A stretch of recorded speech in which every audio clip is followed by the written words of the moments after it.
হার্টের স্বাস্থ্যকে ভালো রাখতে 5টি হার্ট ফ্রেন্ডলি খাবারের কথা আজকের ভিডিও থেকে আমরা জেনে নেব। তবে প্রথমেই বলে রাখি, হার্টের স্বাস্থ্যকে ভালো রাখতে সবথেকে প্রথমে যেটা করতে হবে, ব্লাড সুগার এবং কোলেস্টেরলকে কন্ট্রোলে রাখতে হবে। এই দুটি জিনিসকে যদি আপনি কন্ট্রোলে না রাখতে পারেন, তাহলে কিন্তু হার্টের স্বাস্থ্যকে কোনোভাবেই ভালো রাখতে পারবেন না। তো প্রথমেই বলি রসুনের কথা। নিয়মিত যদি আপনি কাঁচা রসুন খেতে পারেন, তাহলে হার্টের স্বাস্থ্যকে ভালো রাখতে পারবেন।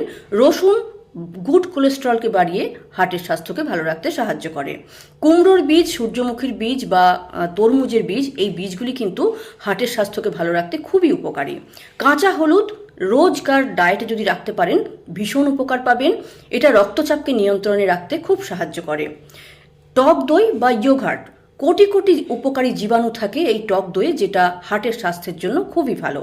আর টমেটো দেখতে খুব সাধারণ হলেও এটা আমাদের হার্টের স্বাস্থ্যের জন্য কিন্তু অসাধারণ কাজ করে।